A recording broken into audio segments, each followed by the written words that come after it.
छात्रों, तो आज हम देखेंगे अनमोल वाणी। अनमोल वाणी इस संत कबीर और भक्त सूरदास लिखित काव्य पंक्तियों में उन्होंने प्रस्तुत कविता में संत कबीर जी के बीजक और कृष्ण भक्त सूरदास जी के काव्य सुर सागर से उद्धृत पद लिए गए हैं।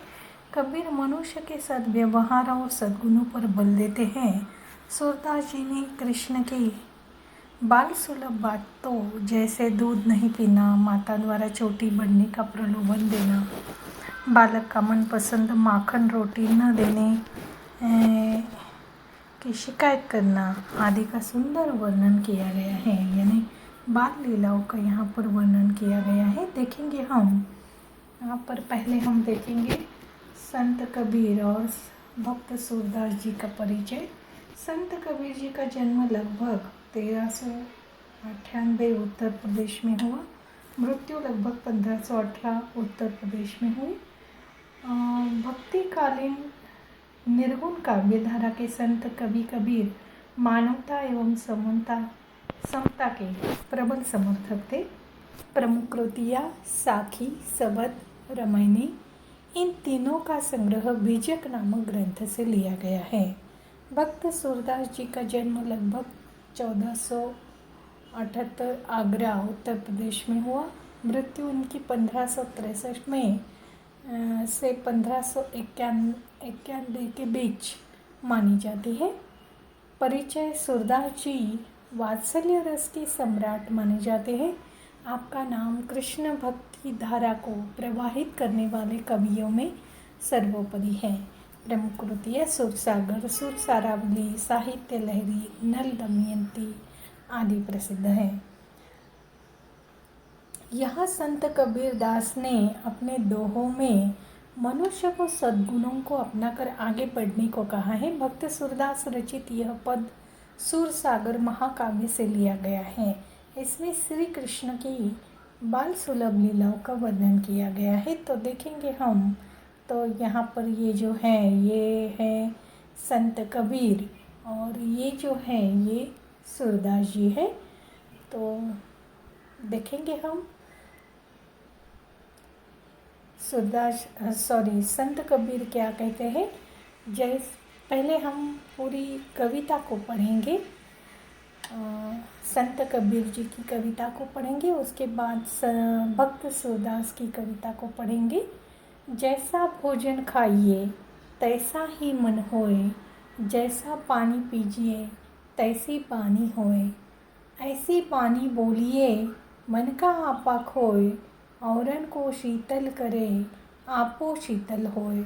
बुरा जो देखन मैं चला बुरा न मिलिया कोई, जो दिल खोजा आपना मुझसा बुरा न कोई। सूरदास जी की कविता पढ़ेंगे। मैया कभी बढ़ेगी चोटी, कितने बार मोही दूध पियत भई, यह अजहू है छोटी। तू जो कहती बल्कि बेनी, जो हवे है लांबी मोटी, कांचो दूध पियावत पच पच देतन माखन रोटी। सूर श्याम से चिर जीवो दो भैया, हरि हलधर की जूटी। तो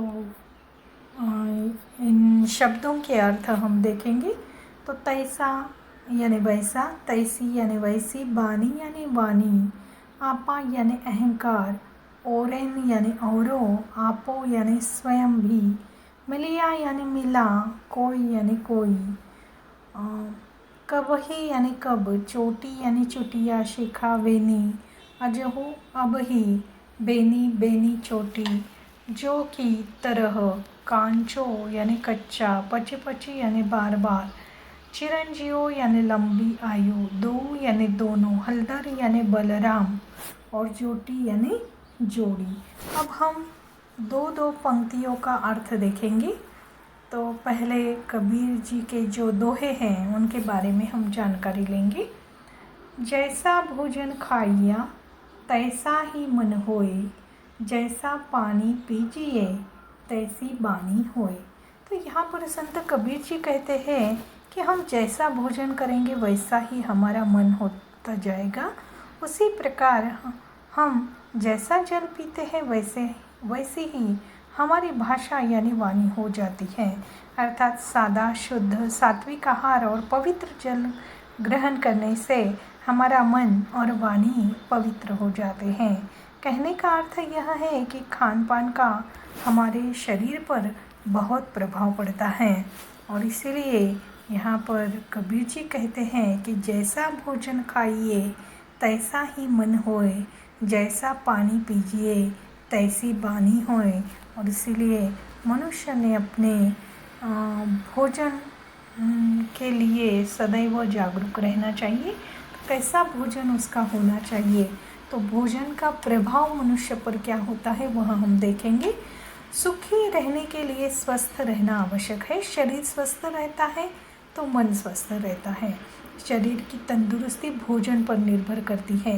इस संदर्भ में महत्वपूर्ण है कि भोजन कब और कैसे करें। भोजन नियम से मौन रहकर चबा चबा कर करना चाहिए। भोजन पूर्ण रूप से सात्विक होना चाहिए।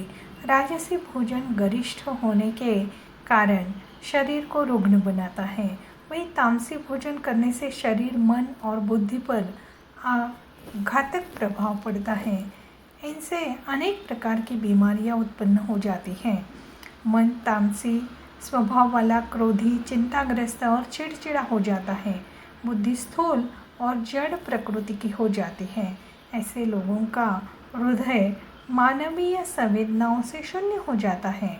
भोजन से शरीर का पोषण तो होता ही है, मनुष्य का व्यक्तित्व यानी गुण, कर्म, स्वभाव और संस्कार भी बनते हैं। इसलिए कहा गया है, जैसा भोजन खाइए तैसा ही मन होए। आगे देखेंगे हम कबीर जी क्या कहते हैं। ऐसी बानी बोलिए मन का आपा खोए, औरन को शीतल करे आपो शीतल होए। तो देखिए, हमें मान और अहंकार का त्याग करके दूसरों से ऐसी मधुर और विनम्र वाणी में बात करनी चाहिए जिससे सुनने वाले को भी प्रसन्नता हो और साथ ही साथ स्वयं को भी प्रसन्नता हो। मीठी बोली दूसरों को तो सुख पहुंचाती ही है, इससे स्वयं को भी बहुत आनंद होता है। अर्थात मीठी बोली से ही दिल जीते जाते हैं। तो ये ही बात यहाँ पर कबीर जी कहते हैं, ऐसी बानी बोलिए मन का आपा खोए, औरन को शीतल करे आपो शीतल होए। तो यह महत्वपूर्ण बात यहाँ पर कबीर जी ने कही है। आगे कबीर जी क्या कहते हैं देखिए। बुरा जो देखन में चला, बुरा न मिलिया कोई, जो दिल खोजा आपना, मुझसा बुरा न कोई। तो यहाँ पर कबीर जी कहते हैं कि मैं पूरा जीवन दूसरों के अवगुण देखने में लगा रहा, पर मुझे कोई बुरा आदमी नहीं दिखाई दिया। लेकिन जब मैंने आत्मविश्लेषण किया, अर्थात अपने मन में झांक कर देखा, तो पाया कि मुझसे बुरा कोई इंसान नहीं है। मैं ही सबसे बुरा और स्वार्थी हूँ। अर्थात हम लोग दूसरों की बुराइयाँ ढूंढते रहते हैं।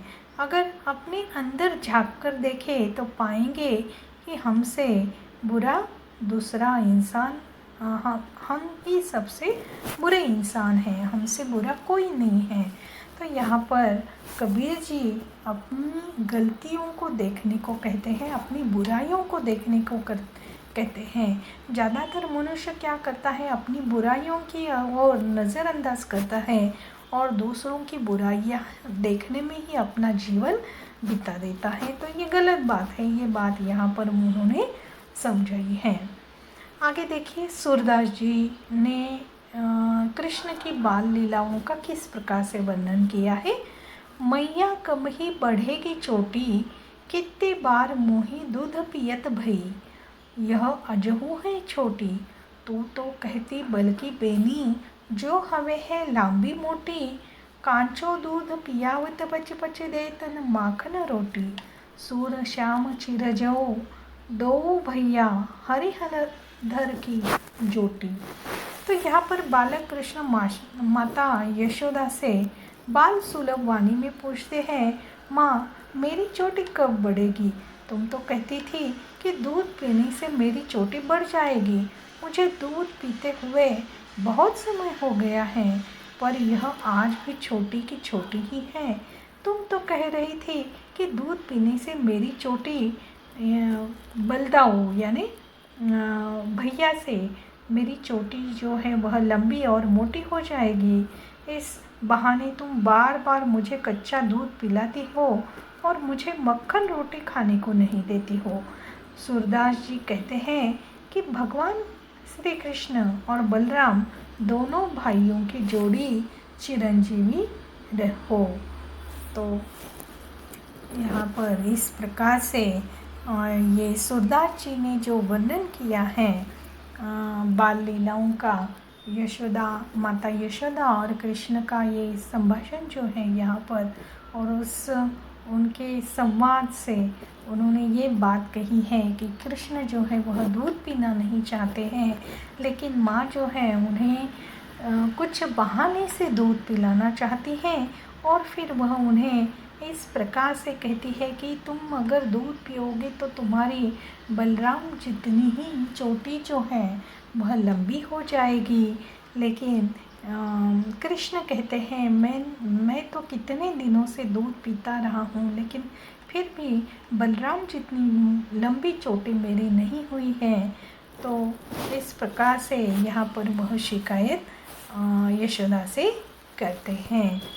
तो बाल लीलाओं का वर्णन यहाँ पर किया है। हमारे जीवन में भी हम देखते हैं कि छोटे बच्चे जो होते हैं इसी प्रकार की हरकत करते हैं और माता को भी उन्हें बहला फुसला कर यानी किसी और बातों में लगाकर उनके खाने पीने की ओर ध्यान देना पड़ता है, किसी न किसी बहाने से उन्हें किस प्रकार से वह जो पौष्टिक खाना है वह खिला सके।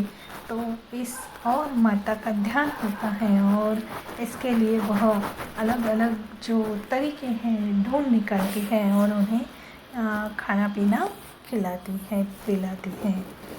तो देखिए यहाँ पर मैंने समझा यानी इस अनमोल वाणी से आपने क्या समझा है। तो मनुष्य को ईमानदारी से जीवन निर्वाह करते हुए जीना चाहिए। मनुष्य को अपने मन के अहंकार को यानी गर्व को मिटाकर मीठे व नम्र वचन बोलने चाहिए। दूसरों के दुर्गुणों को न देखते हुए अपने गुणों का विकास करना चाहिए। ईश्वर के प्रति अपने आप को समर्पित कर देने से भव सागर से पार निकलना आसान हो जाता है। यही बातें यहाँ पर कही हैं, हमने इन अनमोल वाणी से समझी हैं। तो यहाँ पर देखिए आपको स्वमत अभिव्यक्ति के लिए सवाल दिया गया है। बाल कृष्ण और माता के संवाद के विषय में लिखिए। तो कृष्ण को माखन रोटी खाना बहुत पसंद है। माता उन्हें दूध पिलाना चाहती हैं। दूध पीने के लिए तैयार करते हुए वह कृष्ण को प्रलोभन देती है कि दूध पीने से उनकी चोटी खूब लंबी और मोटी हो जाएगी। कृष्ण रोज अपनी और भाई बलराम की चोटी देखते हैं। भाई की चोटी खूब लंबी और मोटी है। कृष्ण माता से शिकायत करते हैं कि बार बार मुझे कच्चा दूध पिलाती रहती हो। मेरी चोटी पहले की तरह ही छोटी है। मैं मक्खन रोटी खाना चाहता हूँ पर तुम मुझे देती नहीं हो यानी दूध ही पिलाती हो। इस प्रकार की शिकायत वह अपनी माँ से करते हैं। आगे देखिए उपयोजित लेखन में आपको यह सवाल दिया गया है। आगे कुआं पीछे खाई कहावत का अर्थ लिखकर उससे संबंधित कोई प्रसंग लिखिए। यानी दोनों तरफ भी मुसीबत है। इस प्रकार की स्थिति कभी कभी हमारे जीवन में आ जाती है। तो इस कहावत पर आधारित हमें प्रसंग लिखना है। तो किस प्रकार से लिख सकते हो आपको यहाँ नमूने के तौर पर दिया जाएगा।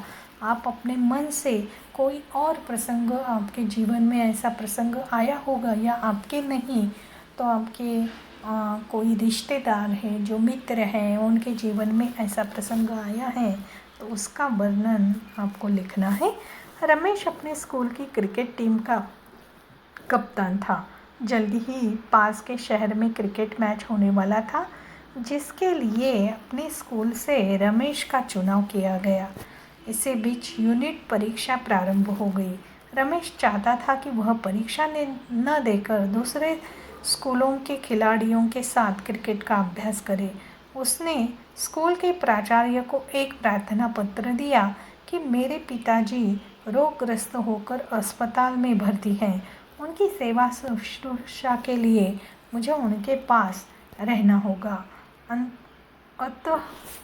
अतः मैं परीक्षा नहीं दे सकूंगा। वह रोज सुबह स्कूल के समय अपना बैग लेकर निकलता, क्रिकेट का खूब अभ्यास करता और स्कूल छूटने के समय पर घर वापस आ जाता। सब ठीक सा लग रहा था, परंतु एक चिंता हर समय रमेश के मन पर छाई रहने लगी। यदि प्राचार्य जी को उसके झूठ के बारे में पता चल गया तो वे उसे क्रिकेट टीम से निकाल देंगे। वह सभी शिक्षकों की नज़रों से गिर जाएगा और पिताजी को जब पता चलेगा कि वह उन्हें बीमार बताकर क्रिकेट का अभ्यास कर रहा है तो उन पर क्या गुजरेगी। क्या वे भविष्य में उस पर विश्वास कर पाएंगे। अब रमेश को लग रहा था कि अपने हाथों उसने ऐसा संकट पैदा कर लिया है कि वह कहीं का नहीं रहा है। उसके आगे कुआं है, पीछे खाई। तो इस प्रकार से ये जो है सवाल उपयोजित लेखन और स्वमत अभिव्यक्ति के, तो आप अपने मन से भी इसमें लिख सकते हैं। आगे आपको स्वाध्याय के लिए सवाल दिए जाएंगे, उन सवालों के जवाब भी आपको लिखने हैं और व्हाट्सएप पे भेजने हैं।